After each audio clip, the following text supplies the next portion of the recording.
thought I was ready, and I just ended up hurting someone else, which, believe it or not, is pretty hard for me to deal with. I don't like hurting people. I don't like making people feel like they're less of a person, because I don't have myself figured out, you know. So yeah, but it also wasn't fair for me to stay with that person knowing the thoughts that I'm having, you know, not being 100% with that person. It wasn't fair to them to stick around. And it was hard to do. I mean, I was talking to them for months, every day. So just cutting something like that off is pretty abruptly, it's pretty hard. But after that, it's been about a week and a half, 2 weeks since that happened. I struggled, you know, I struggled pretty hard. Sorry, I was turning my monitor back on so you can see me. I struggled pretty hard, with just a lot of self-doubt, you know, within myself on if I'm a good person, if I'm a bad person, on who I am, what I'm doing right, why I keep hurting people, all this kind of stuff. And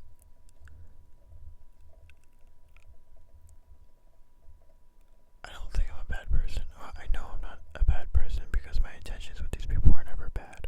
You know, when I get into a situation like this, or a relationship like this, my intentions are never bad, and I will never have any negative thing to say about anyone that I'm with, especially if they did nothing wrong to me. You know, I have nothing but amazing things to say about the last girl I was with and the girl before that. I don't have anything bad to say. They're amazing. But in terms of me thinking that I'm a bad person, I don't believe that. I don't think that. And it took me a while to start believing that myself. Pretty recently I did, within the last, like, I'd say a week or so. I don't know how religious you guys are. I am not very religious. My family is religious, you know, but not crazy religious growing up. Like, we didn't go to church every Sunday or any of that. But I am getting more in tune with it myself, if that makes sense. I'm figuring out my own way, if you can kind of piece what that means. I don't know. It's hard for me because I don't even really fully know what that means, but yeah, I don't know. I'm trying to figure myself out. Reading and writing has helped me a lot. I've always known that writing helps me, just writing my feelings down and what's going on in my head, and I guess in a way like this is my form of writing without actually writing. When it comes to talking to people or my significant other at the time, I'm not good at it. I will shut down and I will close myself out if I have to, and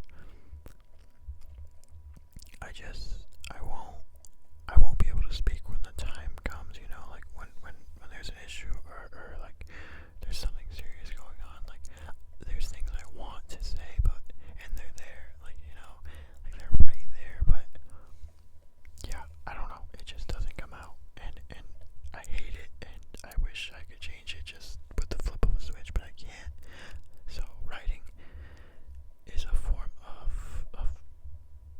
therapy for me, I guess. This is a form of therapy for me, I guess, if it ends up working out, if I end up liking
it's so weird to me that the roommates that survived waited so long. I understand the shock and all this stuff, but like waiting that long, like till the morning. Sorry, I just hit the mic with my nose. Waiting till the morning. Oh, I just hit it again. Jeez. Waiting till the morning to call the cops is just kind of crazy to me. I don't know. I mean, I've also never been in a situation like that, so I have no clue. I might have freeze up for